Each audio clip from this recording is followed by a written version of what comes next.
Hello defence lovers, आज की top headlines कुछ इस प्रकार है। एलएसी पर कॉम्बैट रोल के लिए तैयार हो रही है इंडियन एयरफोर्स। अमेरिका के फॉर्मर नेशनल सिक्योरिटी एडवाइजर का बालाकोट एयर स्ट्राइक पर एक बड़ा बयान। जम्मू कश्मीर में पुलवामा जैसे बड़े आतंकी हमले को किया नाकाम। पाकिस्तान पर चाइना के साथ उनके रिश्ते को लेकर एक बड़ा दबाव। और जानिए क्या था मतलब पीएम नरेंद्र मोदी के सुदर्शन चक्र वाली लाइन का। टॉप सोर्सेस के मुताबिक पूर्वी लद्दाख में चीन के साथ चल रहे सीमा विवाद के मद्देनजर इंडियन एयरफोर्स ने यहां पर मौजूद अपने सभी महत्वपूर्ण बेसिस पर अपने फ्रंटलाइन जेट्स, अटैक हेलीकॉप्टर्स और ट्रांसपोर्ट फ्लीट की तैनाती को और बढ़ाया है। और इस क्षेत्र में अपनी मिलिट्री प्रिपेयर्डनेस को और मजबूत करने के लिए इंडियन एयरफोर्स ने इस क्षेत्र में अपने C-17 ग्लोबमास्टर 3 ट्रांसपोर्ट एयरक्राफ्ट के साथ साथ अपने C-130J सुपर हरकुलिस एयरक्राफ्ट को भी तैनात किया है। और जबकि अभी हाल ही में यहाँ के फॉरवर्ड एयर बेसिस पर एयर ऑपरेशंस के तहत इंडियन एयरफोर्स के सुखोई 30 MKI, MiG-29 फाइटर्स और अपाचे अटैक हेलीकॉप्टर्स उड़ान भरते हुए दिखाई दिए हैं। और जबकि कल ही इंडियन आर्मी ने भी लद्दाख में अपनी एक और डिवीजन को बढ़ाने का फैसला किया था। और इसी बीच कल जब ANI जर्नलिस्ट ने इंडियन एयरफोर्स के एक ऑफिसर से सवाल पूछा कि अभी के हालातों को देखते हुए आप सभी का जोश कैसा है, तो ऑफिसर का कहना था कि हमारा जोश हमेशा ही हाई रहता है और हम हर तरह की चुनौती का सामना करने में पूरी तरीके से सक्षम हैं और हमेशा तैयार हैं। और पिछले कुछ दिनों से लद्दाख और उसके आसपास वाले क्षेत्रों में अलर्ट लेवल बढ़ जाने की वजह से इंडियन एयरफोर्स के फ्रंट लाइन फाइटर्स की शॉर्टेज को भी बढ़ा दिया गया है। और यहाँ पे इंडियन एयरफोर्स के ट्रांसपोर्ट फ्लीट में C-17 और C-130J सुपर हरकुलिस के साथ साथ रशिया के इल्यूसिन Il-76 और एंटोनोव AN-32 को भी तैनात किया गया है। और जबकि यहाँ की फॉरवर्ड लोकेशंस पर इंडियन आर्मी और ITBP ट्रूप्स को लाने ले जाने के लिए चिनूक हेलीकॉप्टर्स और Mi-17 V5 हेलीकॉप्टर्स ये लगातार शॉर्टेज कर रहे हैं। और इंडियन एयरफोर्स चीन के साथ लगी सीमा पर अपने आप को कॉम्बैट रोल के लिए पूरी तरीके से तैयार कर रही है। अभी हाल ही में इंडिया टुडे के साथ एक्सक्लूसिव इंटरव्यू के दौरान जब अमेरिका के former national security advisor John Bolton से ये सवाल पूछा गया कि जब पिछले साल 2019 में इंडियन एयरफोर्स ने पाकिस्तान ऑक्यूपाइड कश्मीर में बालाकोट एयर स्ट्राइक की थी, तब उसके बाद आपको कई सारी फोन कॉल्स भी आई होंगी, तो उस समय आपका क्या रिएक्शन था। तो जॉन बोल्टन का यह कहना था कि उस समय जो हमारी तत्काल प्रतिक्रिया थी वो ये थी कि पाकिस्तानी पक्ष की ओर से एक संभावित उकसावे की बात थी, जिससे हमने समझा था कि ये तनाव बढ़ सकता है। और इसलिए जॉन बोल्टन के मुताबिक इंडियन एयरफोर्स की बालाकोट एयर स्ट्राइक एक बिल्कुल उचित और एक बिल्कुल संतुलित जवाब था, जिसे बहुत ही अच्छी तरीके से अंजाम दिया गया था। और साथ ही उन्होंने ये भी बताया कि उस समय जब US अथॉरिटी ने इस ऑपरेशन के बाद इंडियन काउंटर पार्ट से बातचीत की थी, तो वो बातचीत काफी अच्छी तरीके से हुई थी। और इसी इंटरव्यू के दौरान जब उनसे ये सवाल पूछा गया कि जब बालाकोट एयर स्ट्राइक के अगले दिन पाकिस्तान ने भी भारत पर अपनी जवाबी कार्रवाई करने की कोशिश की थी, जिसमें वो नाकाम हो गया था, तो इस सवाल पर जॉन बोल्टन का ये कहना था कि उस समय जो हमारी मूल प्राथमिकता थी वो ये थी कि इस संकट को कम होते देखना है। और हमें लगता है कि भारत का व्यवहार बिल्कुल उचित था, लेकिन हमें आगे से ऐसे अवसर को चिन्हित करने की जरूरत है जिसके जरिए इस तरह के विवाद को टाला जा सके। हालांकि जॉन बोल्टन ने ये नहीं बताया कि जब अगले दिन पाकिस्तान ने जवाबी कार्रवाई करने की कोशिश की थी, तो उसी कार्रवाई में उनका एक F-16 भी शॉट हुआ था। और चूंकि F-16 अमेरिका का ही है, तो सीधी सी बात है कि अमेरिका इस बात को कभी भी स्वीकार नहीं करेगा। और इंडिया टुडे के साथ जॉन बोल्टन का भी ये पूरा इंटरव्यू इंडिया टुडे के ऑफिशियल वेबसाइट पर जाकर देख सकते हैं। और जॉन बोल्टन ने भी हाल ही में the room where it happened नाम से एक बुक भी रिलीज की है। आगे बढ़ने से पहले आप सभी के लिए एक जरूरी सूचना है, क्योंकि हम आप सभी के प्यार और सपोर्ट की वजह से 2 मिलियन सब्सक्राइबर्स के बेहद ही करीब हैं। तो अब हमने अपने चैनल को रीमैप करने का फैसला लिया है, जिसके तहत 2 मिलियन सब्सक्राइबर्स होने पर हम अपने चैनल के लोगो और चैनल आर्ट को बदलेंगे। और इसके लिए हम एक कॉम्पिटिशन भी आयोजित कर रहे हैं, जिसमें आप हमारे चैनल के लोगो और चैनल आर्ट और बैनर से संबंधित अपने आर्टवर्क या फिर अपने सुझाव को सबमिट कर सकते हैं। और जिसके आर्टवर्क को शॉर्टलिस्ट किया जाएगा, तो हम उनका नाम अपने चैनल पर मेंशन करेंगे और साथ ही साथ उन्हें हमारी तरफ से एक स्पेशल पर्सनलाइज्ड गिफ्ट दिया जाएगा। तो अगर आप इसमें शामिल होना चाहते हैं, तो आप सिंपली इस वीडियो के डिस्क्रिप्शन में दिए गए ईमेल आईडी पर अपना आर्टवर्क सबमिट कर सकते हैं। और ध्यान रहे, इस कंपटीशन के लिए आर्टवर्क सबमिट करने की आखिरी तारीख 15 जुलाई है।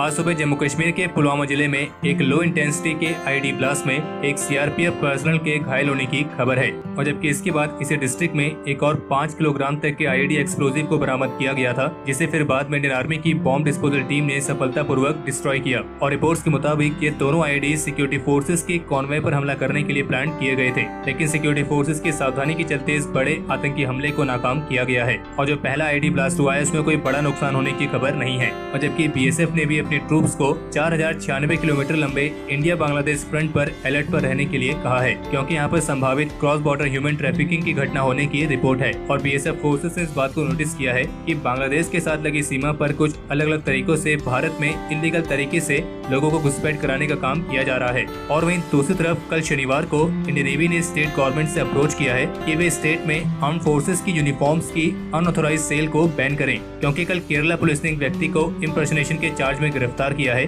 जो कि नेवी की यूनिफॉर्म पहन के टिकटॉक पर वीडियोस अपलोड करता था। और इस व्यक्ति को 1 जुलाई को कोची नेवल बेस के पास इंडियन नेवी की यूनिफॉर्म पहने हुए पकड़ा गया था। और जो ये व्यक्ति है, इसकी उम्र केवल 23 साल है और ऐसी रिपोर्ट है कि इसने इसी नेवल यूनिफॉर्म में कई अलग अलग प्लेसेस को विजिट भी किया है। और इस तरीके से डिफेंस पर्सनल्स के इम्पर्सनेशन की जो घटना है, ये पहली बार नहीं हुई है, बल्कि इससे पहले भी कई बार ऐसी घटनाएं सामने आई हैं, जिसमें लोग डिफेंस पर्सनल्स की यूनिफॉर्म पहन के अपने आप को एज अ ऑफिसर बताते थे। और इसलिए नेवी ने इस घटना को गंभीरता से लेते हुए स्टेट गवर्नमेंट से आर्म फोर्सेज यूनिफॉर्म्स की अनऑथोराइज सेल को बैन करने के लिए आग्रह किया है।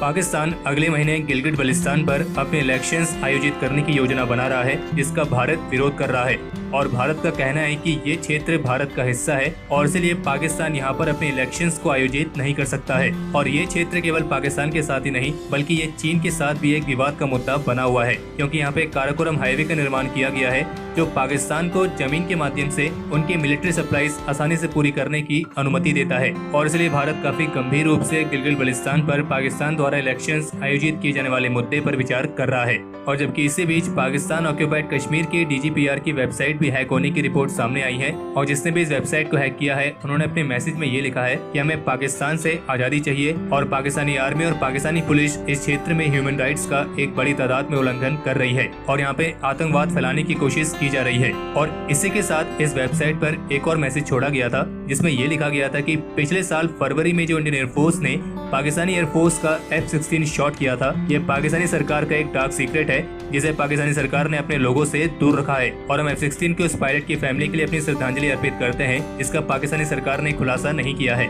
लेकिन जल्द ही इसका सच भी सामने आएगा। और इसके साथ ही कुछ टॉप सोर्सेस ने इस बात का खुलासा किया है कि पाकिस्तानी सरकार पर चाइना पॉलिसी की फिर से समीक्षा करने का दबाव है और इमरान खान पीएमओ को कहा गया है कि वे जल्द से जल्द अपने चाइनीज रिलेशनशिप को एक क्विक कोर्स के साथ करेक्ट करें, क्योंकि अगर पाकिस्तान ऐसा नहीं करता है तो फिर उसे भी वर्ल्ड की जो मेजर इकोनॉमिक पावर्स हैं उनका सामना करना पड़ेगा, क्योंकि वे सभी इस महामारी के दौरान चीन के इस व्यवहार को लेकर काफी ज्यादा नाराज हैं और वे चीन को वैश्विक स्तर पर अलग थलग करना चाहते हैं। यानी कि अगर पाकिस्तान चीन के साथ रहता है तो चीन के साथ साथ पाकिस्तान को भी इन सभी मेजर पावर्स का प्रकोप देखना पड़ेगा। लेकिन अगर एक तरीके से देखा जाए तो ये पाकिस्तान के लिए एक तरफ कुआं और एक तरफ खाई वाली सिचुएशन है, क्योंकि अगर मान लीजिए वो चीन के साथ अपने रिलेशंस को कम करता है तो फिर बात आती है कि पाकिस्तान के लिए चीन का अल्टरनेटिव कौन है, क्योंकि पाकिस्तान खुद तो इतना सक्षम है नहीं कि वो बिना चीन की मदद के अपने आप को आगे ले जा सके। क्योंकि अगर ऐसा होता तो पाकिस्तान आज तक आतंकवाद का समर्थन करने के बजाय अपने आप को विकसित करने में लगा था।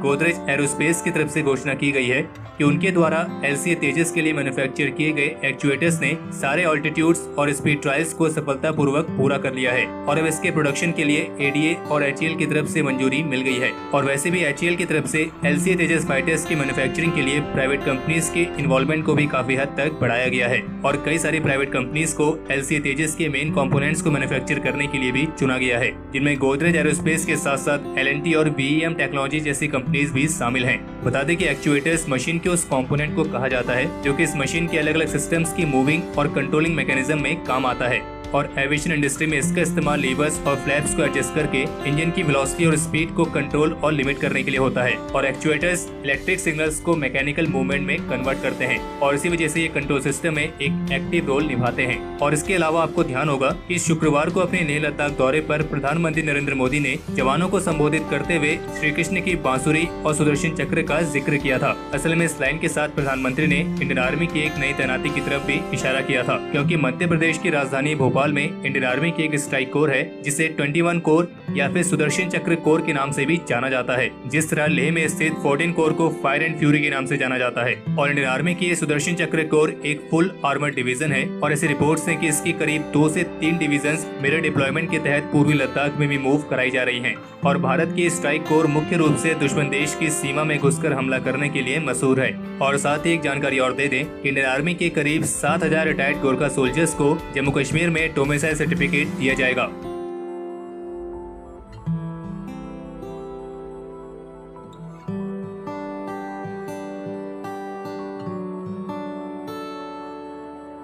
तो हमारे आज के इस एपिसोड के लिए इतना ही। अगर आपको यह एपिसोड पसंद आया हो तो इस वीडियो को लाइक करें और अगर आपका कोई सवाल या फिर सुझाव हो तो उसे कमेंट सेक्शन में शेयर करें। बाकी अगर आपने इस चैनल को सब्सक्राइब नहीं किया है तो इस चैनल को सब्सक्राइब करना ना भूलें।